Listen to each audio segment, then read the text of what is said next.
students, myself Divyansh. So today we will discuss a new chapter of science. The name of the chapter is soil. तो basically हम इस chapter में ये देखेंगे कि soil का फॉर्मेशन कैसे हुआ है और डिफरेंट टाइप की सोइल्स के बारे में. So let's start the chapter.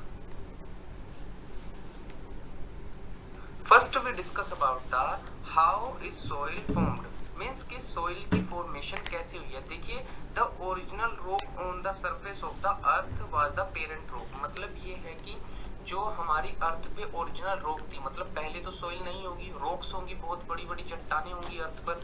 तो वो जो ओरिजिनल रॉक है उसे क्या बोलते हैं हम, पेरेंट रॉक. तो यही पेरेंट रॉक जो है अर्थ के ऊपर थी, मतलब तो वो बहुत सारे क्लाइमेटिक चेंज की वजह से, अर्थक्वेक की वजह से अपने छोटे छोटे पार्टिकल्स में क्या होगी, टूट गई. तो वो छोटे छोटे पार्टिकल्स में कन्वर्ट होने पर ही वो जो रॉक है वो किस में कन्वर्ट हुई, सोइल में. तो इस प्रोसेस को ही हम क्या बोलते हैं, वेदरिंग ऑफ रॉक्स.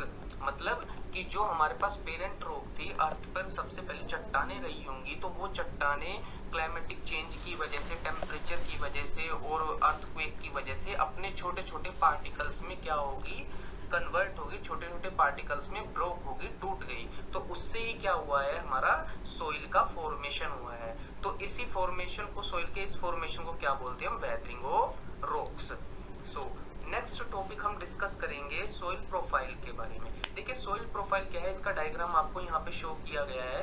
देखिए, ये हमारी क्या है, ग्राउंड लेयर है सोइल की, है ना. और ये हमारी क्या है, जो डीपेस्ट लेयर है. देखिए, जो हमारी पेरेंट रॉक होती है और जो हमारी ग्राउंड सरफेस होती है और जो हमारी पेरेंट रॉक होती है, उसके बीच में सोइल जो है डिफरेंट टाइप की लेयर्स में क्या होती है, डिवाइड होती है. तो उन्हीं लेयर्स को हम क्या बोलते हैं, सोइल प्रोफाइल बोलते हैं. जैसे कि आपको डायग्राम में शो किया गया है, जो ग्राउंड लेयर से ओ होरिजन, देन फिर उसके नीचे ए होरिजन, मतलब ए लेयर आएगी सोइल की, फिर देन बी होरिजन, फिर देन लास्ट में सी होरिजन. तो the vertical cut of the soil from the ground surface to the parent rock that expose the different layers of horizons is known as soil profile. मतलब जो ground state से, जो ground surface है हमारी और जो हमारे पास पेरेंट रॉक है, उसके बीच में सोइल्स जो होती है डिफरेंट लेयर्स में क्या होती है, डिवाइडेड होती है. उसी को ही हम क्या बोलते हैं, सोइल प्रोफाइल बोलते हैं. सो चलिए नेक्स्ट टॉपिक देखते हैं. अब हम नेक्स्ट टॉपिक हमारे पास है कंपोजिशन ऑफ सोइल. है, वी नो दैट कि सोइल जो है हमारे पास बहुत सारे मटेरियल से, बहुत सारे टिनी पार्टिकल से, बहुत सारी चीजों से मिलकर बनी होती है ना. और हम ये भी जानते हैं कि सोइल के जो पार्टिकल होते हैं वो डिफरेंट काइंड के और डिफरेंट साइज के होते हैं. मतलब कुछ पार्टिकल सोइल के बहुत ज्यादा छोटे होंगे, कुछ पार्टिकल सोइल के बहुत ज्यादा बड़े भी हो सकते हैं. तो सोइल में जो पार्टिकल होते हैं बहुत ज्यादा छोटे बड़े होंगे, साइज में डिफरेंस होगा. और नेक्स्ट पॉइंट है हमारा मिनरल्स. आपको पता है सोइल में बहुत सारे मिनरल्स मिलते हैं, मतलब जैसे पोटेशियम हो गया, मैग्नीशियम हो गया, फास्फोरस हो गया, और भी बहुत तरह के मिनरल्स होते हैं, वो भी सोइल में मिलते हैं. जैसे अगर हम और मिनरल्स के बारे में देखें, गोल्ड हो गया, सिल्वर हो गया, ये भी हमारे पास क्या है, मिनरल्स है जो सोइल में मिलते हैं. क्लियर. देन हम डिस्कस करेंगे next point, humus that make the soil fertile. मतलब एक तरह का ह्यूमस क्या होता है बेटा, खाद होता है जो हमारी सोइल को फर्टाइल करता है. ठीक है. और नेक्स्ट है हमारे पास, soil is full of microbes such as bacteria, fungi और इंसेक्ट्स. मतलब सोइल में हमारे पास क्या होता है, बहुत बैक्टीरिया, माइक्रोबीज होते हैं, मतलब छोटे छोटे जीव भी होते हैं, जैसे कि हमारे पास बैक्टीरिया हो गया, फंगस हो गया और इंसेक्ट्स वगैरह हो गया जो सोइल में रहते हैं. चलिए अब नेक्स्ट हम डिस्कस करते हैं. नेक्स्ट है हमारे पास soil water. The water present in the soil is called the soil water. मतलब जो हमारी सोइल में, आपने देखा होगा सोइल में नमी होती है, मिट्टी में नमी होती है कुछ, तो उसे ही हम क्या बोलते हैं, सोइल वाटर. मतलब जो वाटर सोइल में प्रेजेंट है उसे ही क्या बोलते हैं हम, सोइल वाटर. ओके. चलिए नेक्स्ट अब हम डिस्कस करते हैं टाइप्स ऑफ सोइल के बारे में. टाइप ऑफ सोइल में हम सबसे पहले डिस्कस करेंगे लोमी सोइल के बारे में. देखिए, लोमी सोइल जो होती है वो सबसे रिच सोइल होती है, मतलब ह्यूमस से, मतलब सबसे ज्यादा उपजाऊ होती है, जिसमें सबसे ज्यादा मिनरल होता है. क्लियर. तो चलिए अब हम डिस्कस करते हैं. ये आपको जो डायग्राम शो किया गया है ये लोमी सोइल का है. ठीक है ना.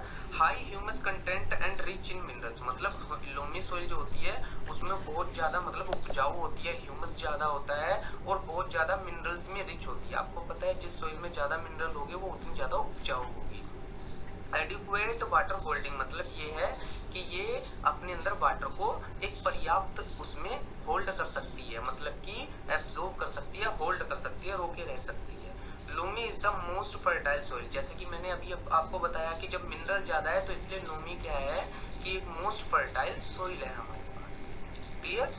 तो चलिए अब नेक्स्ट हम डिस्कस करते हैं इसमें सैंडी सोइल के बारे में। देखिए सैंडी सोइल क्या है बेटा, सैंडी सोइल है हमारे पास। सैंडी का मतलब जो हमारे पास सैंड होता है, रेत होता है, ठीक है। तो सैंडी सोइल का जैसे ये एग्जांपल में ये जो हमारे पास डायग्राम है इसमें मैंने शो किया है सैंडी सोइल। देखिए सैंडी सोइल क्या है, dry and gritty to touch. Dry and gritty to touch का मतलब ये है बहुत ज्यादा सूखी होती है, खुरदरी टाइप होती है ना। सैंडी सोइल ऐसी होती है, आपको पता ही है रेत जो होता है बहुत ज्यादा सूखा ही होता है। Water percolates fast and goes deep in the sand, मतलब ये है कि अगर हम सैंड के ऊपर, रेत के ऊपर कुछ पानी को अगर हम डालते हैं तो पानी को एकदम सोख लेती है, मतलब पानी जो होता है जो हमारे पास सैंड के पार्टिकल्स होते हैं उनमें से होकर के जल्दी से नीचे चला जाता है, ठीक है। Sand particles do not stay together, है ना।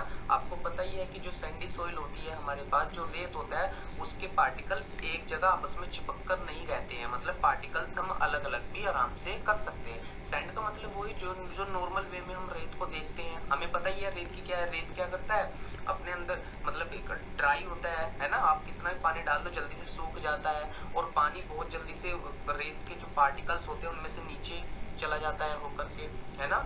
और स्टे टुगेदर का मतलब आपने देखा होगा रेत कभी भी एक दूसरे से चिपक कर नहीं रहती है ना। तो ये चीज है बेटा। चलिए अब हम नेक्स्ट डिस्कस करते हैं। नेक्स्ट है हमारे पास क्ले सोइल का। क्ले सोइल का मतलब होता है जो क्ले होती है हमारे पास, ये डायग्राम मैंने शो किया जिसे हम नॉर्मल लैंग्वेज में चिकनी मिट्टी बोल देते हैं बेटा, वो है क्ले सोइल। तो इसमें hold less air and poor in humus, मतलब कि ये अपने अंदर जो एयर होती है उसे लेस होल्ड करती है और ह्यूमस में बहुत ज्यादा पुअर होती है, मतलब ह्यूमस में अच्छी नहीं होती। Clear? Plant do not grow well in clay soil, मतलब कि ये जो हमारे पास प्लांट होते हैं वो नॉर्मल सी बात है कि जिसमें ज्यादा जो सोइल ज्यादा फर्टाइल होगी उसमें अच्छे से ग्रो करेंगे, जो जिसमें ह्यूमस ही नहीं है, जो फर्टाइल ही नहीं है, तो उसमें तो अच्छे से ग्रो करेंगे ही नहीं बिल्कुल भी। तो इसलिए plants do not grow well in clay soil. चलिए नेक्स्ट देखिए, good from making pots and clay toy, मतलब कि आपने देखा होगा कि जो हम घड़े वगैरह बनाते हैं ना, जो चिकनी मिट्टी से सामान बनते हैं तो वो इसी से मिलते हैं, मतलब वो ये है कि इसके थ्रू ही हम घड़े वगैरह इन चीजों को क्या कर सकते हैं, बनाते हैं। जैसे कि जो हमारे कुम्हार होते हैं तो वो घड़े वगैरह, दिए वगैरह वो इसी सोइल से बनाते हैं जो हमारे पास क्ले सोइल है। नेक्स्ट देखते हैं हम एक टॉपिक डिस्कस करेंगे, percolation of water. Percolation of water का मतलब ये है बेटा कि अगर हम किसी भी सोइल में क्या करेंगे, हम पानी को डालेंगे तो पानी उस सोइल के पार्टिकल से होकर, जैसे मान के चलिए ये आपकी सोइल है और पानी क्या करेगा, अगर हम डालेंगे तो ये इसके पार्टिकल से होकर आराम से रिस कर नीचे तक चला जाएगा। तो इसी को ही हम क्या बोलते हैं, percolation of water. The process of passing down of water through the space between the soil particles, है ना, कि जो सोइल पार्टिकल है उनके जो पार्टिकल में से जो पानी, जो वाटर है वो पार्टिकल के बीच में से होकर पास होकर नीचे तक जा रहा है, इसे ही हम क्या बोलते हैं, परकोलेशन ऑफ वाटर। चलिए अब हम नेक्स्ट डिस्कस करते हैं सोइल इरोजन। सोइल इरोजन को नॉर्मली, जैसे देखिए डायग्राम में मैंने शो किया है, सोइल इरोजन को हम नॉर्मल ये बोलेंगे कि मिट्टी का कटाव, मिट्टी का कटाक्ष। आपने देखा होगा कि कई बार कुछ ऐसे होता है कि जैसे मान लो कहीं पे बहुत तेज पानी, बाढ़ वगैरह आई हो तो वो अपने साथ मिट्टी को बहा कर ले जाती है, मतलब वहां से मिट्टी को हटा देती है जहां पे वो पहले थी। तो इसी को ही क्या बोलते हैं हम, सोइल इरोजन, मतलब मिट्टी का कटाव, मिट्टी का कटाक्ष। The removal of top soil the fertile layer by the action of wind, air, water due to human activities, है ना। ह्यूमन एक्टिविटीज के थ्रू भी मिट्टी का कटाक्ष हो सकता है ना। नेचुरल एक्टिविटीज के थ्रू भी हो सकता है ना, कि जो हमारे पास टॉप सोइल होती है उसका क्या हो जाता है बेटा, वो टॉप सोइल क्या होती है, क्या नाम है, रिमूव हो जाती है, वहां से हट जाती है, तो इसी हम क्या बोलते हैं, सोइल इरोजन। तो कॉजेस ऑफ सोइल इरोजन मतलब कि सोइल इरोजन होने के कारण क्या क्या हो सकते हैं, तो हम ये भी डिस्कस करते हैं। सबसे पहला है हमारे पास डिफोरेस्टेशन। डिफोरेस्टेशन देखो क्या होता है, आपको ने सुना होगा कि हम ये बोलते हैं ज्यादा से ज्यादा हमें पेड़ लगाने चाहिए। उसका रीजन ये होता है कि जितने ज्यादा हम पेड़ लगाएंगे तो पेड़ों की जो हमारे पास ट्री होंगे, प्लांट्स होंगे, उनकी जो रूट है वो सोइल को पकड़ के रखेगी, मतलब सोइल का मिट्टी का कटाव कम होगा, क्योंकि जब सोइल को रूट्स वगैरह जकड़ के रखेंगी तो मिट्टी बहेगी नहीं। तो ये भी कारण, डिफोरेस्टेशन में क्या मतलब है कि जितने ज्यादा हम पेड़ों को काटते हैं बेटा, जब पेड़ ही नहीं रहेंगे हमारे पास तो रूट भी नहीं रहेगी, और जब रूट नहीं रहेगी तो मिट्टी को पकड़ के नहीं रखेंगे। तो ये चीज है। ओवर ग्रासिंग का मतलब ये है कि ज्यादातर आपने देखा होगा कि बहुत सारे एनिमल्स वगैरह जो होते हैं, प्लांट्स वगैरह हम लगाते हैं तो ओवर ग्रास कर लेते हैं। ओवर ग्रासिंग का मतलब उन प्लांट्स को खा जाते हैं, तो जब प्लांट ही खा ले तो प्लांट ग्रो नहीं कर पाएगा, जब ग्रो नहीं कर पाएगा तो उसकी रूट ऐसी इतनी बड़ी भी नहीं हो पाएगी जिससे उस सोइल को होल्ड कर सके, सोइल को पकड़ सके।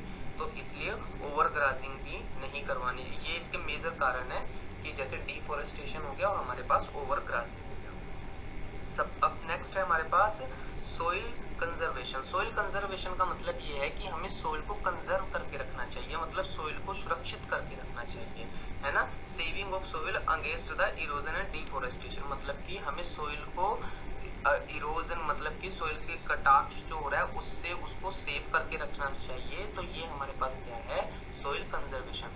अब सोइल कंजर्वेशन के भी मेथड्स हमारे पास हैं कि कौन कौन से मेथड्स हम इसमें देख सकते हैं। एफोरेस्टेशन में मतलब, एफोरेस्टेशन का मतलब ये है ज्यादा से ज्यादा पेड़ लगाना, जैसे डिफोरेस्टेशन का मतलब पेड़ों की कटाई हो जाना, एफोरेस्टेशन में मतलब है कि पेड़ लगाना ज्यादा से ज्यादा। तो उसमें हम देख ही सकते हैं कि अगर हम जितने ज्यादा पेड़ों को लगाएंगे, जितने ज्यादा पेड़ों को लगाएंगे तो वे पेड़ ज्यादा से ज्यादा, उनकी जो रूट्स होंगी वो ज्यादा सोइल को होल्ड कर सकेंगी, उनको कटने से बचाएगी, उनका कंजर्वेशन करेगी, है ना।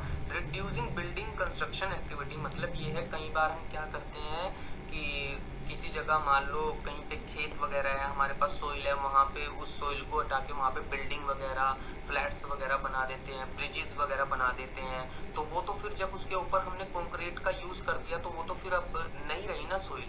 तो इसलिए हमें रिड्यूस करना चाहिए। रिड्यूस का मतलब कम से कम बिल्डिंग्स वगैरह, जहाँ पे अननेसेसरी जगहों पर मतलब अननेसेसरी बिल्डिंग वगैरह या फिर कंस्ट्रक्शन वगैरह नहीं करना चाहिए। So students, I just hope you have understood all the topics which we studied today. So thank you for watching this video.